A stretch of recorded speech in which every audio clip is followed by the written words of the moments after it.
aren't any luckier than those who were. It's just that we didn't get caught doing things that we were doing. And so it should give us a better appreciation of how to help those who've gotten out of jail get back into society. You know, Pastor, when we talk about the criminal justice system in the state of Tennessee, I think we've talked about that on many occasions, but if you had to say one of the most important things that you would do if you had an opportunity to change the system, what would that be? When you say you use the number one. Well, and so the number of things that you would do. Very absolutely. good. There's so many things that could be changed, you know. But one thing, the signal that's beamed from the prison system needs to be changed, you know. And what I mean by that is we follow the individual from the crime scene through the judicial system all the way to the walls or the gates of the prison system. And from there, we don't have any more knowledge or information concerning that individual.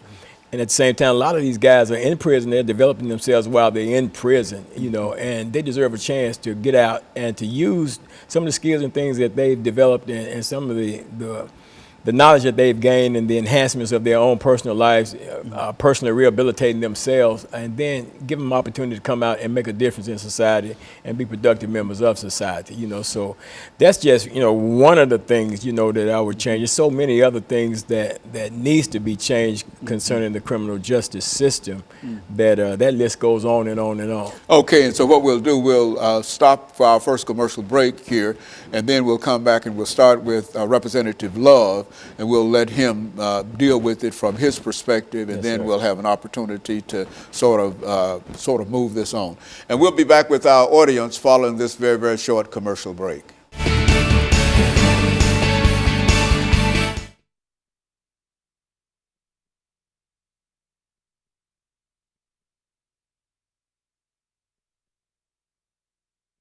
And then push it over to him, and then he'll take up the rest of the time. But in a real sense, you know, take about 4 or 5 minutes to go on and talk about whatever you wish to talk about dealing with the criminal justice system, some of your activities or some of the things that you think are right or wrong or whatever, and et cetera, just from that perspective. All right. And I'll introduce the show, and we'll have 8 minutes, and then after that 8 minutes, we'll have 10 minutes. But I'll give you about 4 or 5 minutes of that, and then he'll take up he'll sort of feed off your information, and then he'll end that second segment for us, and then we'll come back and we'll sort of divide the 10 minutes between the two of you. Okay. Okay. That sounds great.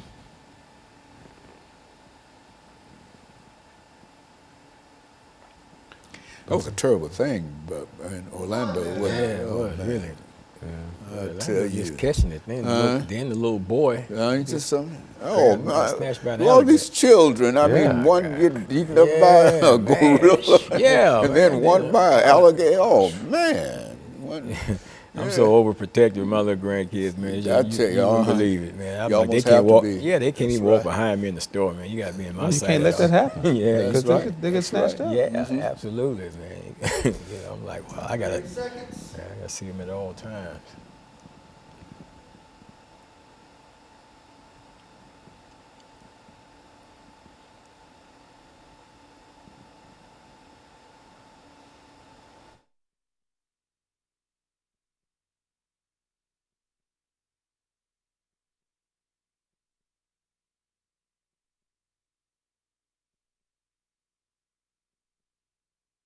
Thank you and welcome back to the second segment of the show for today. We're talking to Pastor Kay Walker and Representative Love, and the topic is the criminal justice system in Tennessee.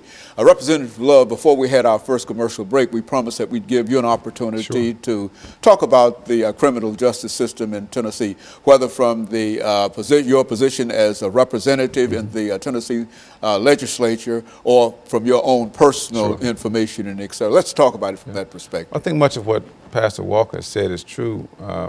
We do a poor job of encouraging persons to pursue a career after they have spent their time in jail. Prime example is we don't provide as many educational opportunities as we do. That's why I'm grateful to say that this past legislative session, I was able to get $250,000 reoccurring in the state budget for a program called the Higher Education Initiative that specifically provides free college courses in certain prisons in Tennessee.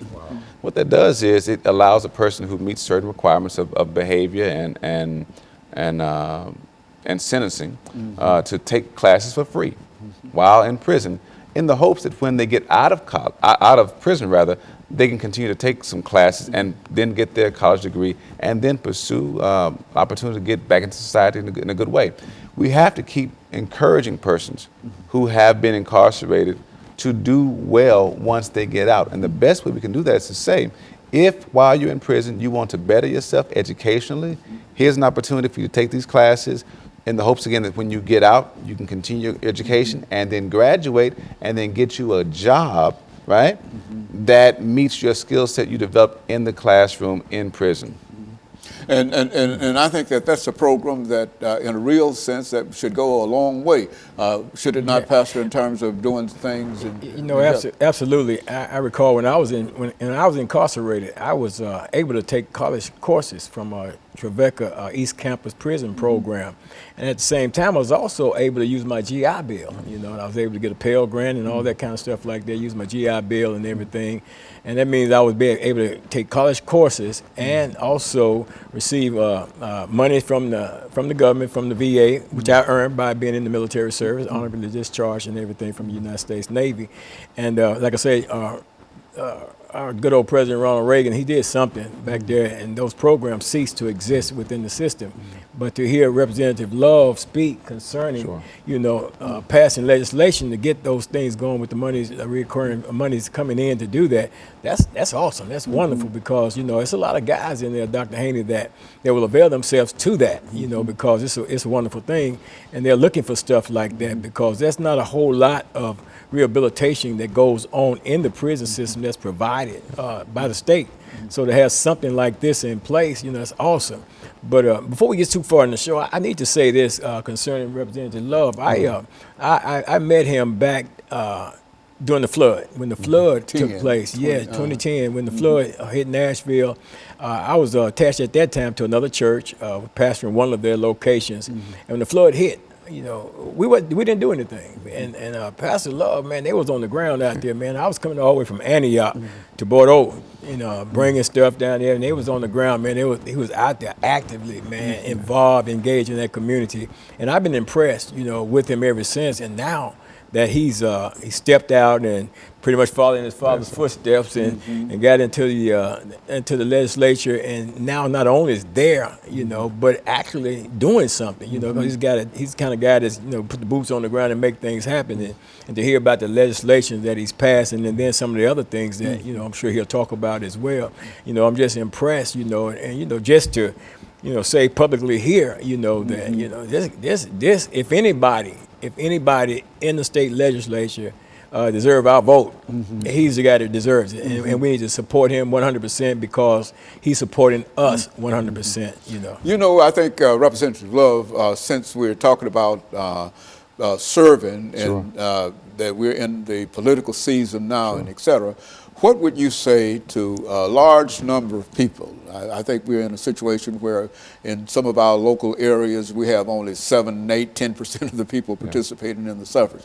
What would you say to young people what would you say to people this morning about the importance of participating in politics and what it really means from your perspective being in the state legislature? Okay, let me say to Pastor Walker, thank you for those kind words.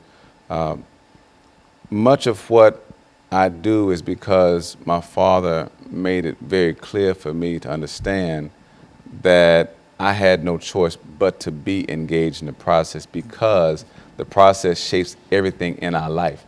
I tell folks very clearly, you're not born in this country until there's a birth certificate signed which says you were indeed born at a certain time, at a certain place. I mean, in theory, you have to use a birth certificate to get any other documentation going forward. And you're not dead until you get a death certificate.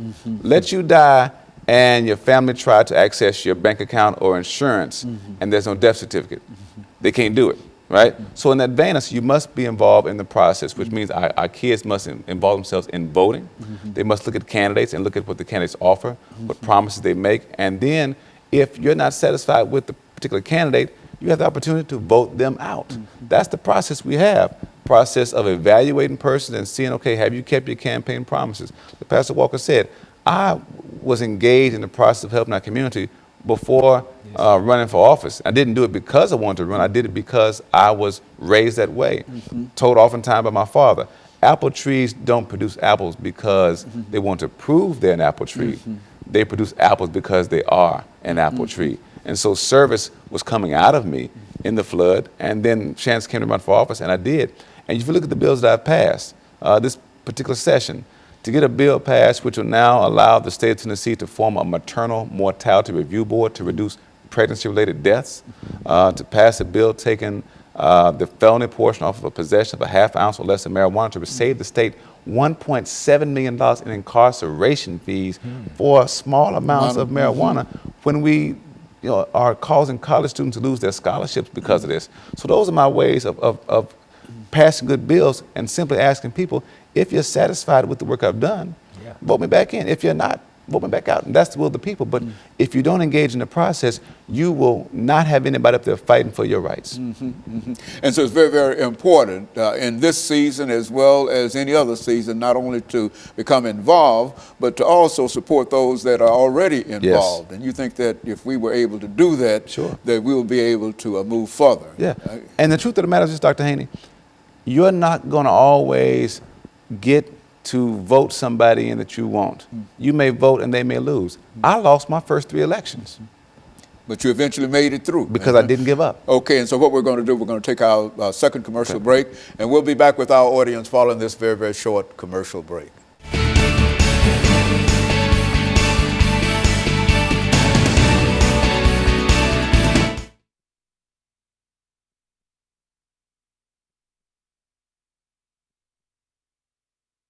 Know how the process works, which is you got to have somebody there. You got to.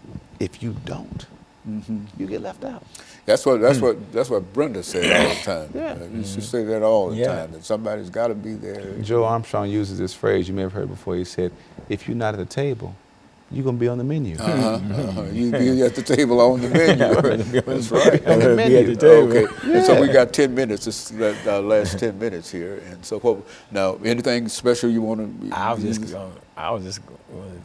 He mentioned about the bill, the decriminalization of for small amounts of marijuana possession. Okay. Talk about See, that. folks don't realize how important it is because a small amount, half ounce or less, could be granules, could be seeds, but your third arrest was going to be a felony.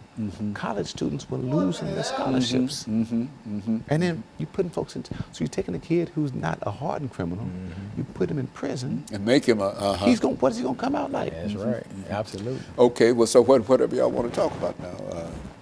Yeah, we can. Yeah, I would like I said, I was. You want to talk about that, Yeah, Representative? jump in. Sure. The impact that it has Yeah. in the community in terms Because of some of the sentences. Sentencing was not fair. Yeah, well, let's talk about Right. let's talk about how about You the got fairness marijuana of. possession was a higher penalized crime than cocaine possession. Well, that's what we'll do. We'll talk about the process of sentencing, and, Sure. and then we'll let you do it from however you want to do it. Okay? It's 10 minutes, and we'll start off with you and you, Representative Love.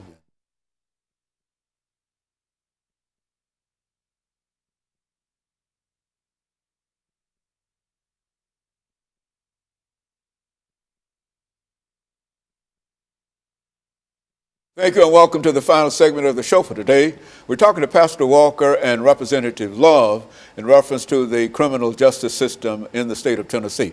Representative Love, I think you mentioned earlier that you've been involved in some of the more important decisions dealing with sentencing in the state of Tennessee. Sure. Why don't you talk about that from your perspective and the importance of how sentencing can impact the life of an individual. Just this past session, I was able to help get a bill passed that would take, again, the felony penalty off of a possession of small amount of marijuana, half ounce or less. Also, I was able to get legislation passed that would increase the value of property stolen to be expunged off your record, the amount stopped at around $900. The governor was going to increase the amount to $2,500 for an E-class felony, but there was no provision to have that amount also expunged. So one of the bills I had passed was to increase E-class felony expungements to $2,500 because the bill had not been changed since 1989. So we were going up on 1989 standards in 2016. The value of things has increased. So we didn't want people to have to be penalized when they get out of prison, right? And not have those records expunged. Secondly, persons were getting arrested and were having their cases dismissed because maybe mistaken identity or something else happened. But those arrest records were staying on their backgrounds. So you had folks who were not found guilty of anything who were still having these arrest records on their background. We were able to put a provision in which would now require our general sessions judges to ask you on the spot if your case is dismissed, if you want to have your record expunged right there. Last year we discovered that about 128,000 people in Nashville alone still had arrest records going back 10 years. And without any, and that arrest record would have some impact upon them whenever they went out to get a job or whatever. Because you apply for a job or a home loan and you're not someone who has served time in jail, so you're not thinking you have an arrest record. So when asked is there anything in your background, you say, well, no, of course not. Then they run a background check and see this arrest record. They say, well, hold on. You were arrested back in 2012. Yeah, but that case was dismissed. Well, right here it says it's still in the books. So we want to allow folks to have the chance to keep on with their life without these arrest records being on the background. And you know, Pastor, when we talk about the criminal justice system in Tennessee, I think that for a long time you've talked about recidivism, you know, about how people would go and serve. Let's mention that too, because I think that's very, very important. Well, you know, when you're talking about the recidivism rate, a lot of times in those situations, over 50% of the people that reoffend or that are reincarcerated, let me put it like that, are going back on technical violations. The majority of them go back on technical violations. You know, they may not have gotten a job, or they may have moved without notifying their parole officer or something like that. You know, technical violation, they have to go back in the system, and they have to meet the board again and go through that whole process all over again. So, but the signal that's being sent is that those people that are going back, that the majority of those people are going back, they're going back with new crimes, and they're not. You know, some of them do go back with new crimes, but the majority of the people that do go back into the prison system, they go back on technical violations. You know, and that's something else that needs to be looked at. You know, people need to understand. In other words, they need to understand that. Another thing I would like to see in terms of some legislation that could be introduced and possibly passed is that, you know, when an individual has been charged with a crime, you know, committed a crime, and let me say this: when I got charged with my crimes and when I committed my crime, got charged with my crime, went through the judicial system and was incarcerated, I was guilty. I did it. You know what I'm saying? And no doubt about it, I did it. But now here it is. I'm coming up on August 24th of this year. I'm coming up on 30 years. You know, crime free. You know, crime free, drug free, and all of that. You know, I don't even smoke cigarettes. You know, and it should be something that says, you know, why do I still have to have a criminal record when for the past 30 years, you know, I've been a productive citizen? There's no way to have that taken off your record. Absolutely. You know, unless you can go through a process, a clemency process would be an option right there, and in hopes that the governor, you know, would do that. And that's something I plan to do, not under this governor here, but I do plan to pursue that. And so, Representative Love, when you look at incarceration, I think that the president has done quite a bit in terms of trying to deal with overcrowded and et cetera, et cetera. What about the state of Tennessee? Do we need to do anything? We do. Let's talk about what we do. And I would say we also need to take a page from the state of Virginia, where the governor just exonerated about 200,000 people to give them a chance to get their voting rights restored. There's an unfairness, as far as I'm concerned, when we still tax persons who are out of prison with sales tax, property tax, income tax, but we haven't restored their right to vote. I think that there needs to be a more simple process to getting voter rights restored. Like Pastor Walker's saying, there ought to be an opportunity for him to have his record expunged. The problem is, every year we have to add a new felony to the list of things expunged, and so it's a process every year just to add that thing to it. And so I'd be more than happy to talk to Pastor Walker later on about how we might look at other crimes and also the time frame and which felonies we can't add to the list. I believe that there should be a place in our society where people who have demonstrated that they are rehabilitated and living a better life than the one that they lived prior to going to prison, that they should be encouraged again to do what is right. Otherwise, one will ask the question, why should I continue to do what's right when you're going to still treat me like I'm a criminal, still treat me like I'm in prison? You're going to restrict where I can live, restrict where I can work, restrict my right to vote. Those things should not be consistent with the country that we live in, which talks about giving every one man, one vote, no taxation without representation. Those are fundamental principles on which this country was founded. We got to go back to, if we say we want to take our country back, let's take our country back to the place where we give folks the right to vote and don't penalize them because they're not homeowners.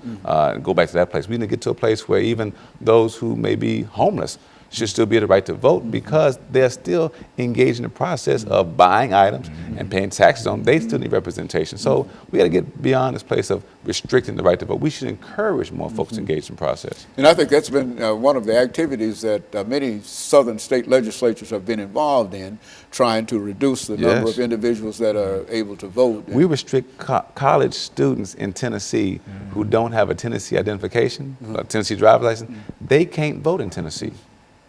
Yeah. Even if you have a driver's license from the state in which you live, let's say you live in Michigan. If you have a driver's license from Michigan and you're enrolled in MTSU, Vanderbilt, Tennessee State, Belmont, wherever, you can't vote unless you have a Tennessee driver's license. And a large number of folks, I would imagine, will be faced with that in the upcoming election. Sure. Is that right? And so what we're saying really is we don't think that your identification from your home state that's part of the United States is good enough for us here to say that is who you are.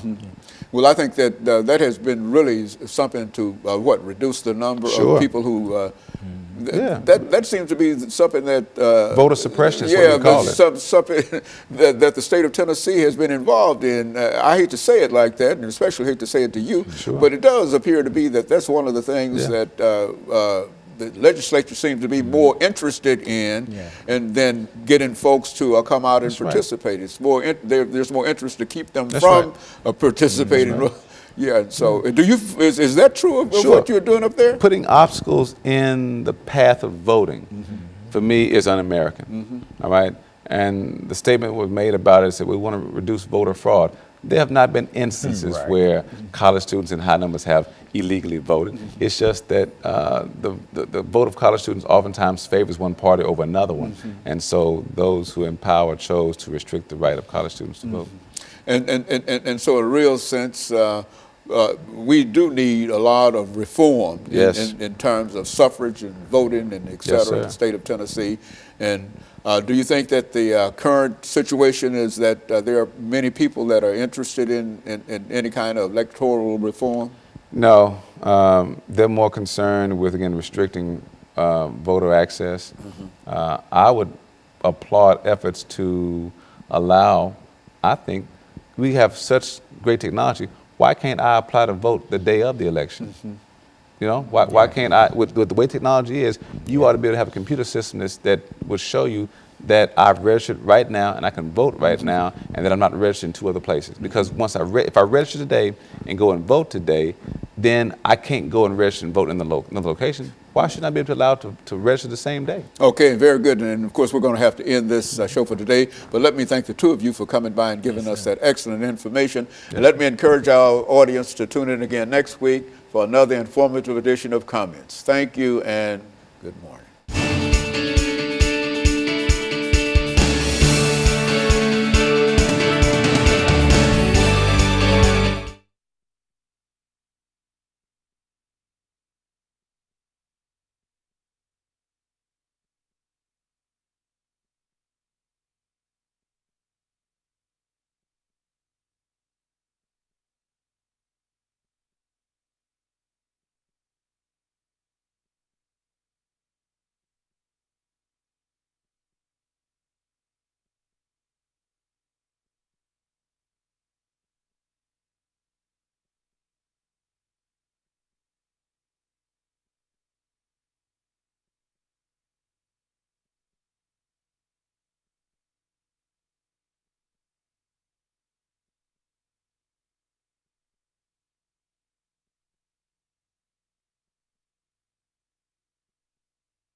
Okay. There you go. Just tuck this up under a little bit. That should be There fine. you go. All right. So, Dr. Baldwin, this is a legacy of President Barack Obama. Yeah, I thought we might begin by talking about the meaning and significance of his election, Okay. and then go into a discussion of his achievements, and then talk about what might be his legacy. That sounds good. Yeah, that's Yeah, good. That yeah. Because he's in the final months of his presidency now. yeah, we need that. We need somebody to sort of summarize him. Yes, yes, yes. Exactly. Yeah. Because he's concerned now too about his legacy. Yes, he is. That's why he's out there trying For Hillary, yeah, yeah. He knows that that if he's not diligent about that, much of what he's achieved. to build race everything. That's right. They're not interested in doing too much of Oh no, no, no, no, no. Oh man.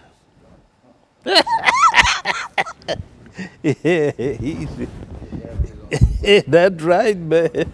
He just accused the president of being an ally to Al Qaeda. Yeah.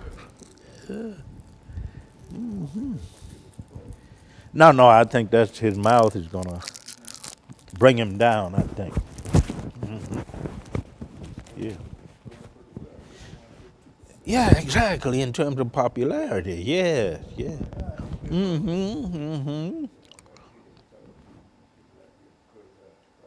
Exactly, exactly. I don't think he can't go to war toe to toe with Obama.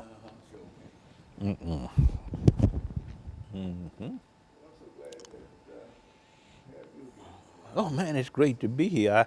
I went online and I saw where I pulled up what you had put the conversation we had about my book. I typed in behind the public veil and boom, up it came. Stand by. Sorry.